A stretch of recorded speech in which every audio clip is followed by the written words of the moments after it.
안녕하세요. 저는 두 번째 결혼에 정착해 단란한 가정을 꾸리고 살고 있는 재혼녀입니다.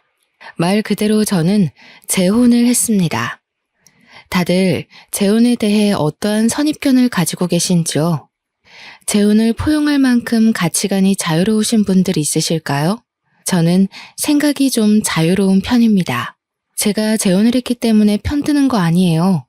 정말로 재혼이 왜 욕먹어야 되는지 몰라서 그렇습니다. 재혼이 범죄인가요? 왜 재혼 자체만으로 그걸 욕먹어도 마땅한 혼인이라고 보는 걸까요?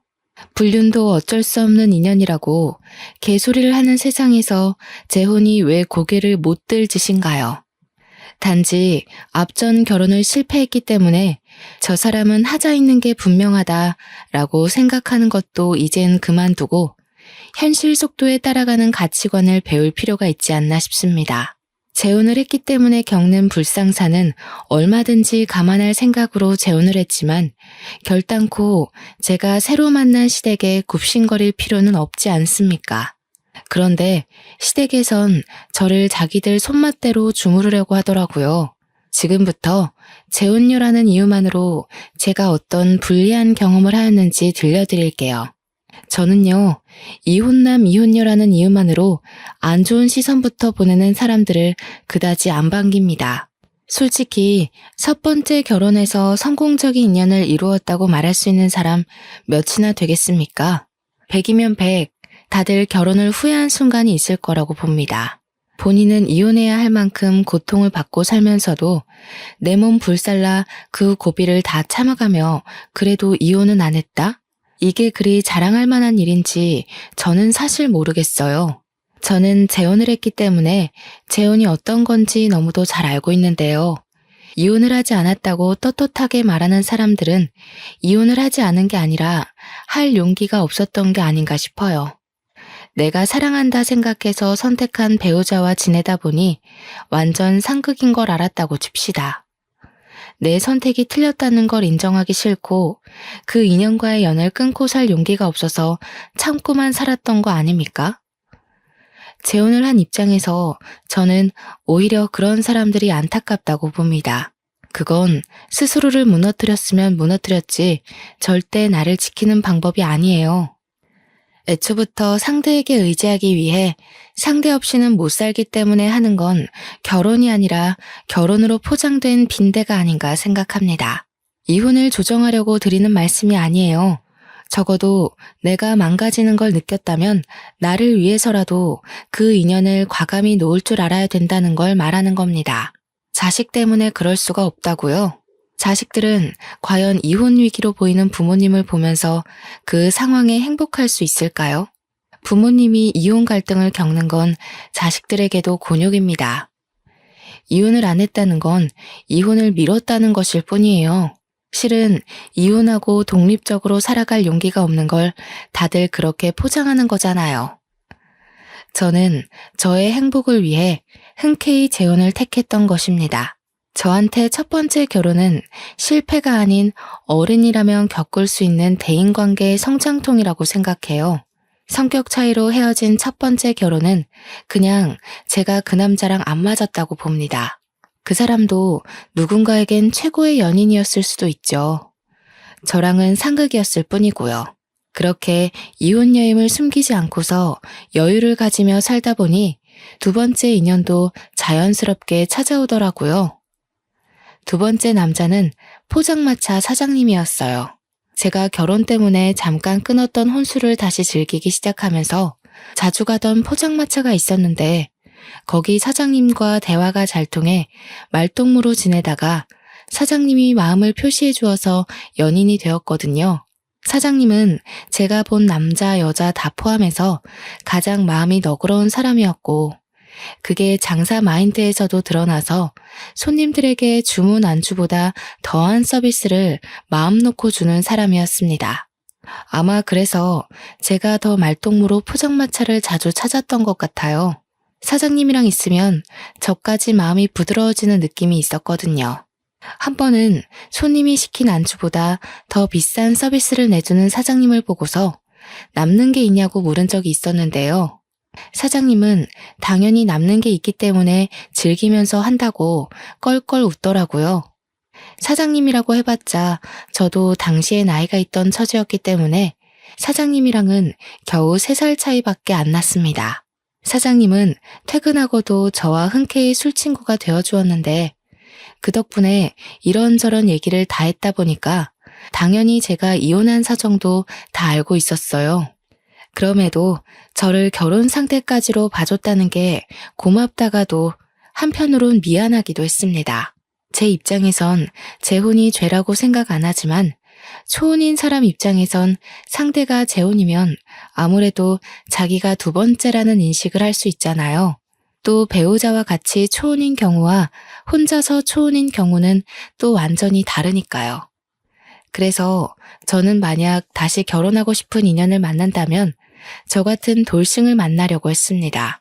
하지만 제 이혼 이력을 개의치 않아 하며 사람만 보고 끌렸다는 사장님의 고백 덕분에 저 또한 더 넓은 생각까지 갖게 되었어요. 그렇게 결혼한 저는 당연히 시댁과의 반대에 부딪힐 걸 알고 있었습니다. 제가 아무리 재혼에 대한 유연한 생각을 가지고 있다고 하더라도 아직까진 우리나라에서 재혼이 큰 하자잖아요. 더군다나 시부모는 어르신들일 텐데 요즘 젊은 사람들의 생각을 따라갈 수 있을 리 없지 않습니까? 그래요. 그것까지는 이해할 수 있었고 각오도 했습니다. 그런데 막상 결혼 인사를 드리러 갔더니 남편이 이미 나서서 시부모가 제게 입을 댈 수 없도록 손을 써놓은 것 같더라고요. 시부모가 제 개인 사정을 전혀 묻지 않고 그저 남편과 분가해서 잘 지내봤으면 좋겠다고만 말씀하시더군요.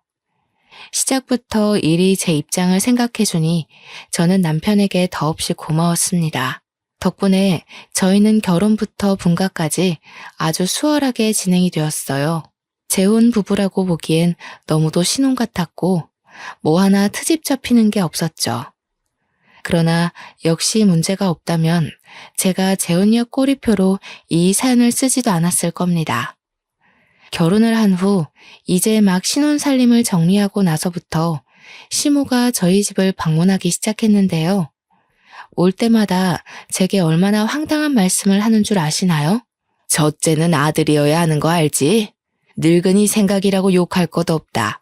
요즘 것들이 뭘 잘 몰라서 그런 거지. 옛말대로 해야 자다가도 떡이 생겨. 어머니 말씀 잘 알겠지만 아이 성별이 어디 제 마음대로 되나요? 그리고 아직 남편이랑 아이 계획은 의논 못 해봤어요. 시모는 제 입장이 어떤지 별로 들을 생각도 없어 보였습니다. 갑자기 휴대폰을 꺼내 돋보기를 쓰더니 자기가 수소문하여 아들 낳는 방법을 알아왔다고 저한테 메모한 것을 이것저것 설명하기 시작하는 거 있죠. 그 내용 중에는 아들을 낳으려면 여자는 몸을 시원하게 해야 되고 남자는 산성 음식을, 여자는 알칼리성 음식을 먹어야 된다면서 절대 쌀밥을 먹지 말라고 하는 거 아니겠습니까? 이것만으로도 충분히 황당한데 계속 이어지는 시모의 설명 중에는 듣기에 남사스러운 내용도 있었습니다. 부부의 사생활까지 참견하면서 아들 낳을 확률이 올라간다면서 노골적으로 설명을 해주더라고요.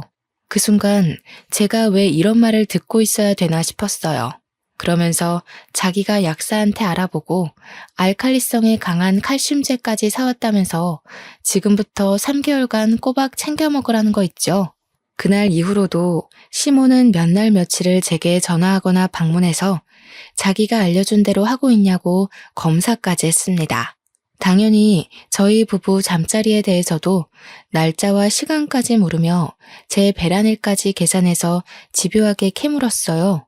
집에 올 때는 꼭 냉장고 반찬들도 점검했는데요. 아들 낳는데 안 좋다는 음식은 죄다 마음대로 정리를 해버리는 거 아니겠어요? 어머님, 그거 어제 사온 건데요. 남편이 아침마다 사과 한 쪽씩을 꼭 먹어요. 어머님께서 챙겨오신 것들은 죄다 기름진 것들 뿐인데 남편한테 이런 거 좀 부대껴서 아침 상에는 못 올려요. 못 먹긴 뭘 못 먹니? 내 아들인데 내가 잘 알지. 저 사과는 네가 먹도록 하고 내가 가져온 이 반찬들은 꼭 내 아들만 먹여야 된다. 특히 넌 하루에 한 번씩 이 국화차를 우려 먹도록 해라. 그리고 옷이 그게 뭐니? 내가 집에서는 그런 두꺼운 겉옷 입지 말라고 했잖니. 시모가 저 쉬는 날 연락도 없이 갑자기 들이닥치는 바람에 잠옷을 갈아입지 못해서 아무 겉옷을 걸쳐 입은 거였거든요. 그런데 그걸 확 벗겨버리는 거 아니겠어요? 저는 시모 힘이 그렇게 센 줄 몰랐습니다. 심지어는 어디서 이상한 물건을 사와서는 집안 구석구석에 배치해 놓더니 저더러 하루에 한 번씩 그 물건들을 보면서 아들 낳게 해달라고 기도까지 하라고 하더라고요. 한두 번도 간섭하는 것도 아니고 저희 부부가 임신 계획을 해서 임신이 진행될 때까지 그럴 작정으로 보였습니다. 이건 제가 임신을 하고 싶어도 스트레스 받아서 임신이 안 될 지경이었어요. 시모가 아들 손주 보고 싶어 하는 건 알겠는데 그건 하늘에서 정해주는 거잖아요. 이런 말도 안 되는 근거들로 인해 생기는 게 아닐 텐데 허황된 미신을 믿는 시모가 한편으론 한심하기도 했습니다. 집에 하나둘씩 못 보던 물건이 생기니 초반에는 신경 안 쓰던 남편이 끝내 모형 인형 같은 것들이 뭐냐고 물을 때가 있었는데요. 저는 괜히 남편과 시댁 사이에 트러블이 생길 걸 피하고 싶어 그동안 말을 아끼고 있었거든요. 그런데 몇 달째 시모한테 시달리고 있으니 그만 남편한테 알려야겠더라고요. 아, 그거 어머님이 첫째는 아들이어야 된다고 아들 낳는데 좋다는 물건들이래. 처음엔 한두 개 사오시더니 집에 올 때마다 매번 다른 걸로 사오신 거야. 뭐? 그런 게 어딨어. 보기 껄끄럽게. 사람 사는 집에다가 무슨 저런 것을 놔뒀대? 엄마가 또 쓸데없는 거 듣고 와서 자기 못 살게 굴었나 보네. 인형이 한두 개가 아닌데 그동안 이만큼이나 시달리면서 왜 말 안 했어? 그냥 괜히 자기랑 어머님 사이 불 붙이고 싶지 않아서. 그런데 점점 심해지시니까 좀 곤란하긴 하다. 어머님이 자기 좋아하는 나물 반찬도 다 갖다 버리셨어. 자기 보고 산성 음식만 먹으래. 자기 소화기관 안 좋아서 기름진 거 자제해야 되는데 어떡하지? 예상대로 남편은 시모에게 화가 많이 난 얼굴이었습니다. 남편은 결혼을 하고 나서도 제가 재혼녀라는 이유만으로 상처받지 않도록 엄청 신경 쓰는 사람이었는데요. 시모가 제게 입질을 한 걸로 모자라 임신 부분에서 스트레스를 주고 있었다는 사실을 알자 열이 많이 받은 듯 했습니다. 제가 사소한 부분에 대해서도 설명 들었다고 하니까 남편은 더 참지 못하고 시모한테 전화를 걸어 따졌어요. 그 때문에 한동안 시모의 걸음이 뚝 끊겼고 연락도 함께 끊어졌습니다. 남편은 시모가 사다 놓은 이상한 모형 인형과 반찬 등 말도 안 되는 미신이 깃든 흔적 모두를 전부 내다버렸습니다. 시모가 사다 줬던 약까지도 빠짐없이 전부 다요. 남편과 시모가 다툰 것은 마음이 불편했지만 그래도 그것들이 눈에만 안 보이니까 제가 좀 숨을 쉴 수 있겠더라고요. 마음이 평온해졌기 때문일까요? 스트레스의 원흉이 사라지자 놀랍게도 저는 임신을 하게 되었습니다. 임신이 되었을 때까지도 시댁에선 제게 간섭하는 것이 없었어요. 너무 기쁜 나머지 그동안 시모가 저를 피곤하게 했다는 사실을 잠깐 망각하고서 이 사실을 시댁과 친정에 빨리 알렸습니다. 그런데 아니나 다를까 그때부터 시모가 제게 다시 슬슬 입을 대기 시작하는 거 아니겠습니까? 태몽은 누가 꿨니? 어떤 꿈이었어? 너 그동안 내가 시키는 대로 했지? 내가 준 약은 임신하기 전 3개월 정도까진 꾸준히 복용했어야 했는데 똑바로 지켰니? 아, 어머님, 손자 보고 싶은 마음은 알겠는데요. 저희는 그냥 운명에 맡기려고요. 남편도 딸이든 아들이든 상관없이 다 좋다고 했거든요. 그래서 약도 끊은 지 오래됐어요. 아이고, 나 못 산다. 딸은 무슨 딸이야? 안 된다니까 그러네. 내 손주는 무조건 첫째가 아들이어야 돼. 장남이 들어서면 너한테도 좋은 건데 왜 말을 안 듣니? 어머님, 이런 게 고집 부린다고 될 일이 아니잖아요. 딸이든 아들이든 다 제 자식이니까 이제부턴 제가 알아서 할게요. 그리고 어머님 목소리가 너무 크셔서 태교에 많이 안 좋을 것 같아요. 앞으론 신경 꺼주세요. 그때 제 전화통화가 나름 저의 솔직한 감정 표현이었습니다. 시모의 간섭을 듣자마자 지난날의 스트레스까지 겹쳐져 한꺼번에 숨통이 막혔는데 저 때문에 자칫 뱃속의 아이한테까지 피해가 갈까봐 시모를 만나는 것도 싫더라고요. 다행히 남편의 입김 때문에 시모가 저희 집에는 찾아오지 않았어요. 덕분에 저도 시모에게 양해를 구하고는 시댁의 연락은 철저히 외면하며 몸조리에만 신경 썼습니다. 그렇게 태아의 성별을 확인할 수 있는 시기가 다가왔고 병원을 같이 찾은 저와 남편은 뱃속 아이가 딸이라는 사실을 듣게 되었습니다. 아이가 건강하다는 것만으로도 너무 기뻤지만 한편으론 시모의 등살이 걱정되더라고요. 그런데 저와 달리 남편은 정말 많이 행복해했어요. 사실 자기는 딸이 갖고 싶었다고 하면서 자기 꿈이 딸부잣집 아빠가 되는 거래요. 좀 귀엽지 않나요?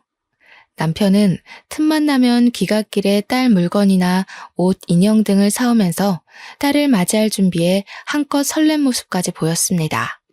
그런 남편을 보면서 저 또한 두근거렸지만 마음 한구석에는 계속 시모 생각을 놓지 못했어요. 이걸 어떻게 알려야 되나 그 생각 때문에 계속 골머리가 아팠습니다. 결국 산부인과 검진을 한 지 한 달이나 지나서 시모한테 딸이라는 걸 알리게 되었는데요. 그날 제가 시댁을 찾아가서 말씀을 드린 거였습니다.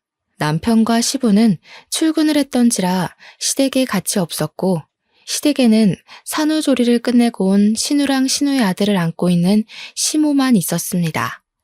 제 뱃속의 아이가 딸이라는 걸 밝히자마자 시모가 시조카를 바로 내려놓더라고요. 아니나 다를까 눈에 불을 켜고 득달같이 언성을 높였는데 바닥에 놓인 시조카 똥기저귀를 제 얼굴에 던지는 거 아니겠어요? 그러게, 내가 뭐라고 그랬니? 진작에 내 말대로 했으면 아들을 가졌을 거 아니야. 네 신우 봐라. 내가 시키는 대로 했더니 금쪽 같은 아들을 낳은 거 안 보여? 어머님, 도대체 딸이 어떻다고 이러세요? 똑같이 귀한 자식이에요. 그러는 어머님께서 낳은 형님도 딸인 건 마찬가지 아니에요? 장녀 아니에요? 그럼 어머님도 집안 망신시킨 꼴인 거네요? 어머님도 첫째 애로 형님 낳으셨으면서 왜 이렇게 장남에 집착하세요? 어머머, 얘 봐라. 얘가 뭐라는 거야? 희원아, 얘 지금 뭐라는 거니? 한번 갔다 온 주제에 그깟 아들 하나 못 낳아서 내 자식한테 2번이나 흠을 만들어 놔? 내가 너 같은 애를 순순히 받아들인 이유가 왜겠니? 그래도 한번 갔다 왔으면 고분고분 수그릴 줄 알아야지. 그러게 옳게. 아무리 시건방져도 그렇지. 어떻게 시어머니 되는 사람한테 대들어? 전에 시댁에서도 이랬어? 그래서 이혼당한 거지. 역시 재혼하는 사람들이 다 그렇지. 순진한 내 동생 꼬드겨서 다시 살림 한번 펴보려고 한 것 같은데 결국 똑같은 이유로 내 동생한테 이혼당할 거야. 행동 조심해. 아들, 딸 얘기하다가 갑자기 제 재혼 얘기는 왜 나온 거죠? 애초에 아들, 딸 문제로 이런 다툼이 생겼다는 것 자체가 저는 이해할 수 없었어요. 기가 막혀서 저는 참지 않고 신우한테도 대들었습니다. 지금 뭐라고 했냐고, 왜 잘 알지도 못하는 남의 인생사 함부로 말하냐고 고함을 쳤더니 신우는 뻔뻔하게 고개 쳐들고서 저를 비웃는 거 아니겠어요? 그럼 그렇지. 사고 친 인연들 보면 다 불륜녀나 이혼녀, 재혼녀더라. 어쩌다가 내 동생이 올케 같은 혜진 여자한테 넘어갔는지 모르겠는데 올케가 지금 당당할 입장은 아니야. 뭐라고요? 혜진 여자? 이 집 사람들은 뭘 얼마나 잘난 삶을 살고 있길래 저한테 그런 식으로 말하는 거예요? 하긴 입에 걸레 문 사람이 잘 살아봤자 얼마나 잘 살아왔겠어요? 입에 걸레 문 사람? 올케 미쳤어? 나 올케한테 형님 되는 사람이야. 아무리 개념이 없다고 해도 그렇지 어떻게 예의 없이 그딴 말을 해? 이것 봐. 결혼 실패했던 여자들은 다 이유가 있다니까. 신우가 저를 앞에 두고 막말을 자꾸 하잖아요. 제가 그런 모욕을 듣고 있을 이유가 없지 않습니까? 더 이상 화를 참을 생각도 없던 저는 겨우 1살인 신우 아들 앞에서 신우에게 달려가 머리채를 잡고 흔들었습니다. 옆에서 깜짝 놀라 소리 지르던 시모는 우왕좌왕하다가 당장 남편한테 전화하더라고요. 남편한테 제가 미친 짓 한다고 고자질하기 바빴어요. 저는 남편이 오는 15분가량의 시간 동안 신우와 서로 머리채를 붙잡고 싸움을 멈추지 않았습니다. 그 사이 신우는 정말 입에 담기도 민망한 쌍욕을 무수히 많이 했어요. 아들을 앞에 두고 그러고 싶은지 말도 안 나오더군요. 한참 지지고 못 갔을까 신우가 하필이면 발을 올렸고 그걸 피하느라 신우 머리를 잡고 있던 손을 놓아버렸네요. 그래서 신우는 엉덩방아를 찌으면서 요란하게 넘어졌는데요. 다행히도 때마침 남편이 문을 따고 들어왔고 남편은 들어오자마자 저만 먼저 살폈어요. 조심히 배를 안고 있는 저를 부축해 주었죠. 뭐 하는 짓이야? 이 사람 지금 뱃속에 아기가 있다고. 그걸 아는 사람이 아내를 몰아세운다는 게 정상적인 행동이야? 제발 누나가 책임질 수 있는 행동만 하라고. 뭐야? 지금 누구 편을 드는 거야? 먼저 잡은 건 저 여시가 먼저 그랬어. 내가 계속 당하다가 겨우 뻗은 발이었는데. 저거 분명 버릇 나빠져서 이혼 당한 걸 거야. 너처럼 오냐오냐 다 들어주니까 신우 무서운 줄 모르고 나대잖아. 빨리 제 전남편 찾아가서 물어봐. 그래, 맞다. 그리고 떨어지면 오히려 잘 된 거 아니니? 그래봤자 들어있는 게 딸일 뿐인데 이참에 다시 아들 준비하면 되고 좋지 뭘. 재혼 꼴이 달고 왔으면 손주라도 우리가 원하는 아들로 낳아야 될 거 아니겠어? 시모와 신우의 막말에 제가 다시 어떻게 해보려고 일어났는데 되레 저는 더 잠자코 있을 수밖에 없었습니다. 남편이 신우한테 다가가 신우의 뺨을 때렸기 때문이죠. 신우는 남편 힘에 밀려서 자기 아들 옆으로 완전히 꼬꾸라져 버렸습니다. 저도 놀랐는데 시모랑 신우는 자기들 핏줄이 그러니까 얼마나 놀랐겠어요. 상종 못할 인간들. 한 번만 더 내 와이프랑 내 딸한테 손대고 입대면 나 그땐 이 집 호적에서 나올 거야. 장남이 뭐 대수야?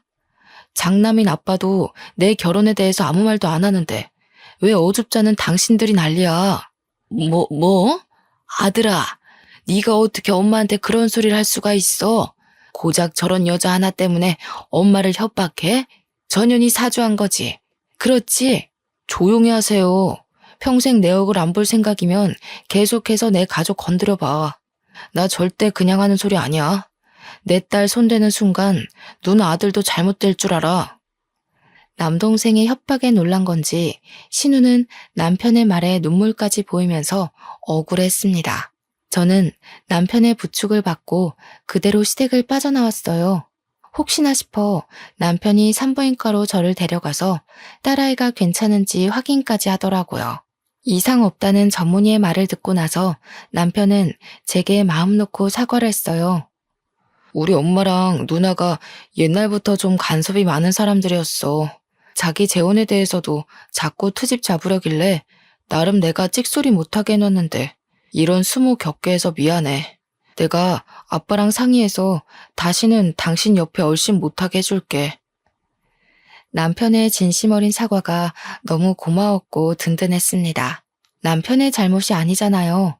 그래서 남편에겐 다른 원망은 없었어요. 남편이 시댁한테 당하는 제 사정을 모르는 것도 아니었고 나 몰라라 하는 것도 아니지 않습니까? 그런 남편이 저를 지켜주고 있었기 때문에 저도 굳건히 버틸 수 있었던 겁니다. 그래서 시모랑 신우가 저한테 더 이상 손을 못 댔냐고요? 그건 또 아닙니다. 그 둘은 오히려 더 열이 받아서는 남편이 제 게임에 넘어갔다고 생각해 저를 확실히 구워 삶으려고 작당을 하기 시작했어요. 저는 출산을 하기 전까지 몇 번이나 시댁 식구들 때문에 유산의 고비를 넘겨야 했습니다. 한 번은 시모가 남편을 통해서 여자 몸에 좋다는 한약을 선물하더라고요. 절대 이럴 사람이 아니기에 저는 끝까지 의심의 눈을 거두지 못했죠. 결국 저는 곧장 한약 봉투에 표시된 한의원을 찾아가서 시모가 대체 어떤 약재를 써서 만들었는지 물어보기까지 했습니다. 네, 여자한테 좋지 않은 한약이 맞다고 하더군요. 그래서 한의사가 시모한테 절대 가임기 여성에게는 음용하지 말라고 몇 번이나 말했다고 합니다. 하지만 시모는 자기 아들 거 짓는 거니까 걱정하지 말라고 했대요. 두 모녀는 끊임없이 저를 공경에 빠뜨렸습니다. 남편이 시댁에 경고를 줬다고 말을 들을 사람들이었다면 제가 이렇게 스트레스를 받지도 않았겠죠.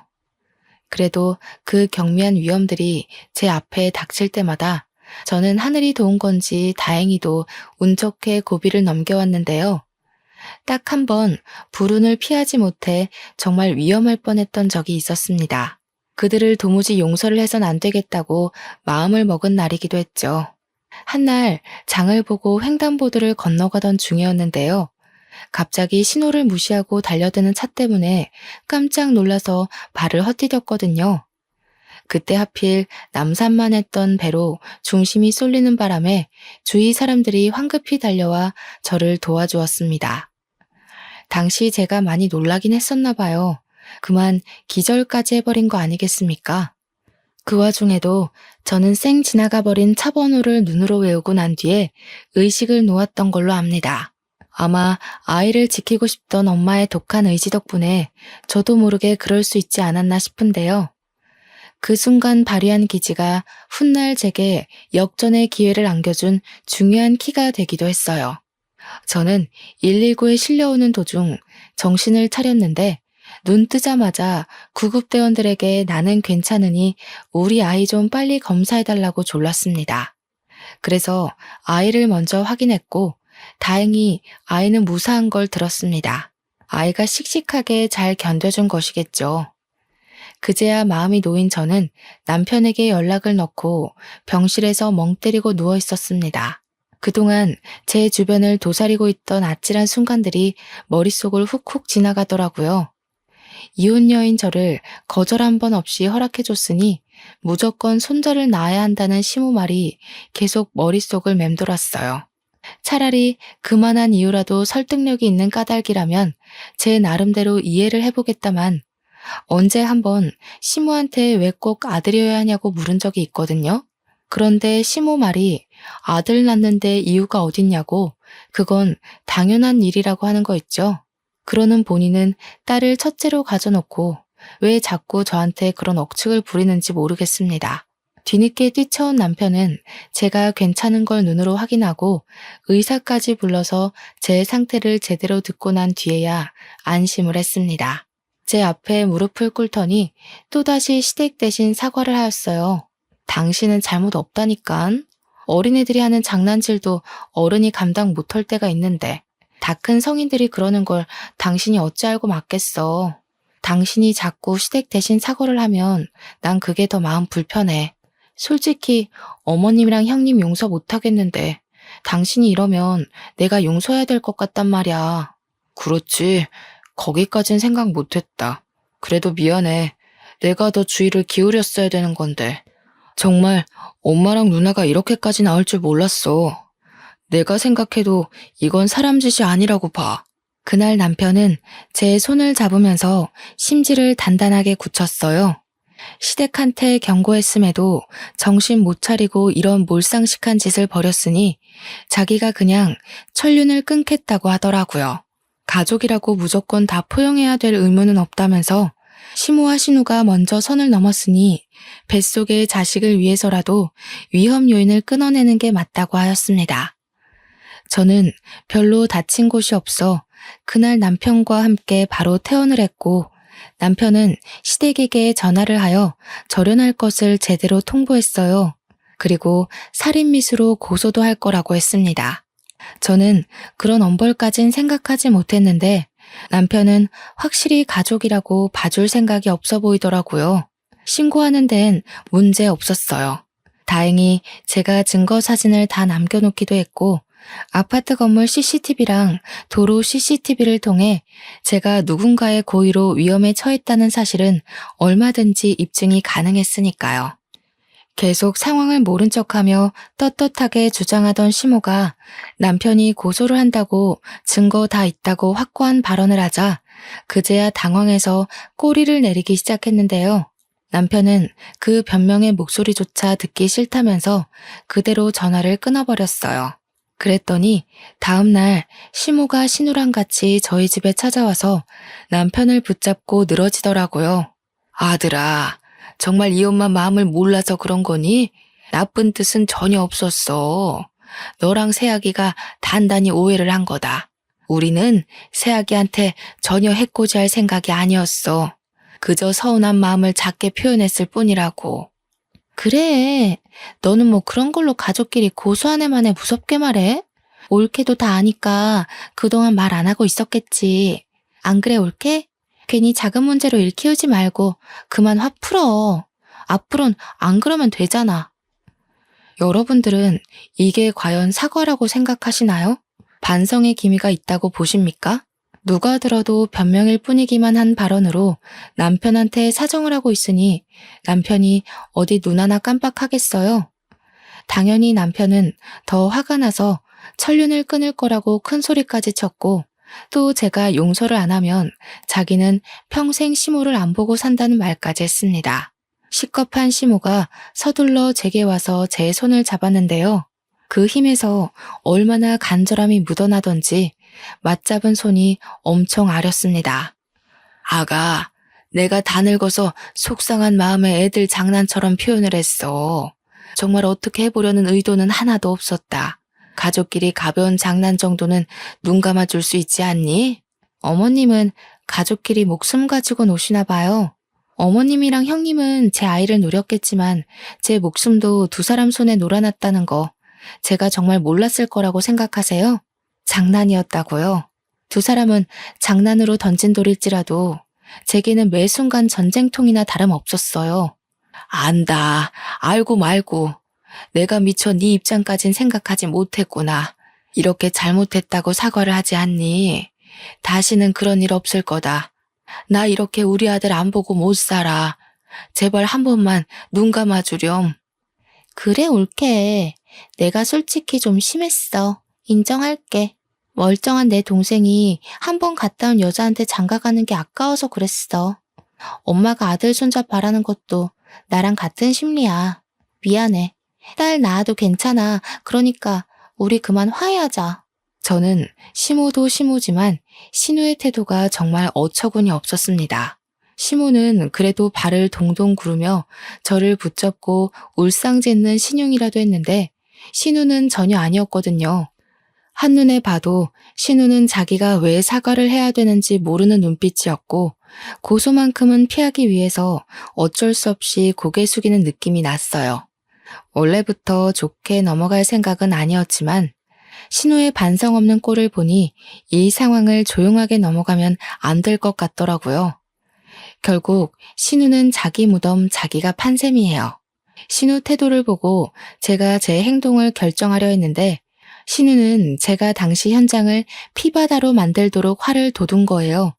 저는 자리에서 일어나 잠깐 방에 들어가서 종이봉투 하나를 들고 나왔습니다.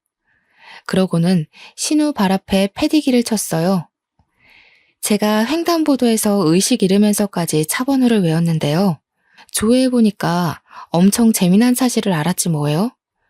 형님 그렇게 떳떳하게 아들 낳았다고 자랑하더니 유부남 꼬셔서 낳은 애였어요? 제 말에 신우는 처음으로 크게 당황하면서 입을 어버버거렸습니다. 이 사실을 처음 듣는 남편과 시모는 저희 대화에 끼어들지 못하고 있었고 남편이 대신해서 신우 발 아래 있는 종이봉투를 들고 확인했어요. 남편이 평소 눈치가 빠른 편인데 아니나 다를까 남편의 표정이 어그러지면서 대충 뭔가를 눈치챈 것 같더라고요. 이게 다 뭐야? 이거 누나잖아. 이 사람이 이번에 새로 만났다는 남자야? 그렇게 꽁꽁 숨기고 나중에 밝혀주겠다더니 이 사람 뭐 하는 사람인데? 아, 그거 형님이 불륜녀라는 증거야. 내가 형님이 뭔 차에 사고 당할 뻔했다고 했잖아. 어떻게 보면 그것도 뺑소니나 다름없는데 경찰한테 차 조회 좀 해달라고 했지. 그런데 웬 아저씨 차라고 하더라고. 내가 아는 게 있는데 절대 그럴 리가 없다고 생각했어. 그래서 더 알아봤더니 글쎄 그 차주인이 시조카의 아빠라고 하더라. 당연히 남편이 보고 있는 사진들은 제가 몰래 신우 뒤를 밟아서 찍어놓은 불륜 현장의 모습이었습니다. 신우는 남의 가정 파탄내고 유부남의 아이를 가진 불륜녀 입장이었던 겁니다. 저도 당시 그 사실을 알고 얼마나 놀랐는지 몰라요. 이렇게 추악스러운 실체를 갖고 있는 사람이 저한테 재혼녀라고 그렇게 손가락질했던 거잖아요. 놀란 것도 놀란 거지만 곰곰이 생각할수록 기분이 나빠지더라고요. 신우는 그럴 만한 입장이 아닌데도 저를 그리 못살게 굴었다는 거 아닙니까? 무슨 낯짝이 그렇게 두꺼운지 몰라요. 역시나 제가 놀란 것처럼 남편이랑 시모도 상당히 충격이 커 보였습니다. 심지어 시모는 남편이 들고 있는 사진을 뺏어가 자세히 보면서 기함을 했어요. 그 와중에 신우는 미꾸라지처럼 빠져나가려고 어떻게든 머리를 굴리고 있는 게 훤히 보였습니다. 형님, 저한테 사고는 불륜녀, 이혼녀, 재혼녀가 치는 거라고 하셨나요? 틀렸어요. 이혼녀, 재혼녀는 적어도 범죄자는 아니거든요. 그런데 불륜은 고소받아 마땅한 범죄잖아요. 고작 불륜녀 주제에 재혼한 제 앞에서 그리 고개를 쳐들고 계셨던 거예요? 어떻게 그리 뻔뻔할 수가 있어요. 식구들이 형님 이런 사람인 거 모르고 속아주니까 다 만만해 보이기라도 했나 봐요? 뭐라는 거야, 이 정신 나간 년이. 올케 내 스토커야? 어디서 이런 걸 조작해서 나를 겁박해. 이러면 내가 무서워 벌벌 떨 줄 알았나 보지? 나 그렇게 멍청한 사람 아니거든. 겨우 생각한 방편이 스토커 핑계라니 실망스럽네요. 어머님도 어머님 따님이 하는 짓 똑바로 지켜보세요. 아들 낳은 형님을 그렇게 자랑스러워하셨잖아요. 겨우 불륜녀가 낳은 손자를 둔 셈인데 어떡해요? 동네방네 손자 자랑할 수 있겠어요? 손자 자랑 전에 불륜녀 엄마라고 소문 먼저 날 텐데 괜찮으실지 모르겠네요. 제 말에 시모는 얼굴이 시뻘개져서 신우를 노려봤습니다. 제 앞이라 쪽팔린지 차마 딸에게 쓴소리는 못하더라고요. 배신감에 치를 떨면서 소파에 덩그러니 누워있는 시조카까지 노려보는 거 아니겠어요? 더 이상 빠져나갈 구멍이 없다고 생각한 신우는 이 모든 상황에 당황해서 갑자기 소리를 빽 질렀는데요. 자기는 불륜이 아니라고 사랑이고 운명이라면서 본처가 자기들 사이 갈라놓고 있는 거라고 증거 사진들을 갈기갈기 찍기 시작하더군요. 신우의 숨통을 조일 수 있는 귀한 증거인데 제가 원본을 줬을 리 있겠습니까? 헛짓하고 있는 신우에게 그거 다 휴대폰에 저장된 사진이라고 하니까 신우는 그제야 제 앞에 무릎을 꿇고 울며 불며 애원을 하더라고요. 올케, 이거 밝혀지면 나 그 사람한테 외면당해. 제발 부탁이야. 그 사람 합의 이혼하고 나한테 온다고 했단 말이야. 이거 들통나면 우리 아들은 아빠 없이 커야 돼. 형님은 그런 말 할 자격이 없어요. 남의 집 자식 아빠를 뺏은 사람이잖아요. 못 모르는 시조카 입장은 안타깝지만 제가 방금 그분 본처한테 연락을 넣었어요. 형님 같은 사람이 행복한 가정을 꾸리고 산다면 남겨진 그 집 가족들한테 너무 잔인한 일이잖아요. 불륜을 저지르면 그 대가가 불행이라는 거 시조카도 똑똑히 알아야죠. 저는 신우 앞에서 휴대폰을 들이밀며 처음 보는 번호로 그 사진들을 전송한 걸 보여줬습니다. 신우는 다시 얼굴색이 돌변하더니 제 휴대폰을 바닥에 냅다 집어던졌어요. 그러고는 울분에 차서 저를 노려보는데 자기 폰으로 불륜남이 전화가 오기 시작하자 사색이 되더라고요. 불안에 떨며 전화를 받고는 자기야 하면서 변명을 막 하는데 제가 본 사람들 중 가장 못나고 찌질해 보였습니다. 어쩜 시모도 신우도 이런 식으로밖에 못 살았을까요? 남편 위로 저런 사람이 둘이나 있는데 남편은 저들과 달라서 얼마나 다행인지 모릅니다. 난장판인 시댁 식구를 보면서 한심한 마음에 혀를 내두르고 있던 차 남편이 알아서 그들을 쫓아냈습니다. 남편은 문을 닫기 전에 그 두 사람에게 딱 한마디 엄포를 남기더라고요. 연락할 때까지 다신 얼씬도 하지 말라고 말입니다. 시무랑 신우를 본 건 그때가 마지막이었어요. 2달이 지난 지금까지 만난 적이 없네요. 출산하기 전에 그들을 떼어낼 수 있어서 천만 다행이라고 생각합니다. 출산 내내 험난한 시간을 보냈는데 그게 출산 임박까지 이어졌다고 생각해 보세요. 그래서 우리 아이가 잘못되었다면 저 정말 시무랑 신우의 숨통을 졸랐을지도 모릅니다. 다행히도 하늘이 알아서 나쁜 인간들을 떼어내주지 않았습니까? 출산 임박해서 그 2사람을 정리했잖아요. 모든 게 다 고마운 상황이었지만 그 와중에 특히 고마웠던 건 못난 엄마의 불찰에도 그 모든 걸 씩씩하게 잘 버텨준 우리 딸에게 고마울 따름이에요. 제 아이는 너무도 무사하고 건강하게 태어났습니다. 저와 남편은 그제야 가정다운 가정을 살면서 딸에게 최선을 다하는 부모가 되려고 노력 중에 있어요. 그리고 제 딸이 여자아이치곤 좀 독특한 부분이 있었는데 예쁜 인형을 좋아하기보단 주로 칼 장난감을 가지고 노는 걸 좋아하더라고요. 얼굴은 예쁘게 생겨가지고 남편이 사준 인형들을 세워놓고 칼을 휘두르며 노는데 얼마나 장군 같은지 모릅니다. 남편이 인형놀이 하라고 사준 선물들은 전부 딸의 전쟁놀이를 즐겁게 만들어주는 적군이 되어버렸어요. 그럼에도 남편은 그런 딸마저 사랑스럽고 예쁘다며 시간 날 때마다 딸이랑 놀아주려 하더군요. 사이좋은 부녀를 보면서 저는 그간의 스트레스를 싹 잊어가고 있는 중입니다. 그리고 시댁 사정은 전과 다를 게 없었어요. 여전히 제 눈에 코빼기도 안 보였고 근근히 소식은 들렸지만 명절조차도 마주할 수 없었습니다. 이게 다 남편이 제 편의를 봐줬기 때문이죠. 제가 그런 몰상식한 시댁을 안고서 결혼 생활을 이어갈 수 있는 이유도 전부 남편의 덕이라고 봅니다. 가끔씩 시부만 저희 딸을 만나러 신혼집에 방문하고 있는데 시부 말 들어보니까 시무가 늘 같이 동행하고 싶다 하는 것 같다더라고요. 시부가 한 번씩 남편한테 슬쩍 시무 얘기를 물어보곤 하는데 그때마다 남편이 단칼에 거절하는 바람에 시무는 아직도 저희 신혼집 동네조차 못 밟아보는 중입니다. 시부는 한 번씩 더 보는 것 말고는 저희에게 화해할 것을 딱히 강요하지는 않았습니다.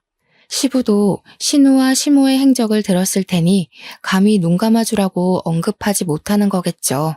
그래서 그저 제 딸의 사진이랑 동영상만 찍어 시모한테 보여주는 걸로 만족하고 있어요. 또 신우는 제가 신우 불륜남의 본처에게 증거물을 죄다 보내줘서 상간녀 소송을 당했다고 하더라고요. 죗값을 받으라고 일부러 본처에게 알린 것이기 때문에 신우가 어떻게 되었는지 괜찮은지 딱히 안부가 궁금하진 않았습니다. 다만 저 때문에 아빠 없이 커야 하는 시조카의 사정은 마음 한편에 계속 걸려 있어요. 부디 신우가 죗값 치른 이후로 자기 죄를 반성하고 시조카에게 부끄럽지 않은 엄마가 되었으면 좋겠네요. 보통은 이런 개첩한 시댁이라면 2번째 이혼도 마다하지 않고 했을 법한데 여태 들려드렸다시피 제 남편이 너무 진국인 사람이에요. 지금도 제가 이 글을 쓴다고 딸내미랑 둘이 자리를 피해줬는데 뭐하고 노는 줄 아세요? 아이가 6살 이전까지 촉각놀이를 하면 건강한 사고력을 가진다는 걸 공부해와서는 거실에서 밀가루 파티를 벌이고 있어요. 제가 육아 때문에 잠깐 휴직 상태인데 남편은 일까지 하면서도 저보다 육아에 더 신경 쓰고 공부를 해요. 그렇다고 저한테 소홀한 것도 아닙니다. 남편이 요리에 일가견이 있어서 포장마차를 운영한 것도 있었는데 자기가 집에 있는 날에는 자기가 식사 준비를 하려고도 해요. 제가 이런 사람을 두고 어떻게 다른 생각을 하겠습니까? 저는 남편을 만나 너무 행복해요. 시댁이 그런 사람들일지라도 남편 때문에 이겨내고 싶을 만큼 남편을 사랑합니다. 앞으로 제 삶에서 다른 인연은 없을 거예요. 저를 위해 살려고 노력했기 때문에 제가 완벽한 제 짝을 만나지 않았나 싶습니다. 나랑 잘 맞는 사람을 찾는 건 참 힘들다는 거 압니다. 결혼을 겨우 2번째 만에 성공한 저조차도 복권 당첨이나 다름없다고 생각하고 있어요. 이게 서로 존중하는 마음이 참 중요한 것 같아요. 상대방을 나로 생각하면서 내가 받고 싶은 대우만큼 상대방을 대우해준다면 잘 맞는 사람을 찾는 게 꽤 금방일지도 몰라요. 천생연분이 나타나길 바라기보단 나를 먼저 가꾸고 있는다면 좋은 연분이 반드시 생길 겁니다. 제 사연은 여기까지입니다. 들어주셔서 감사하고요. 항상 행운 가득한 날 되시길 바래요.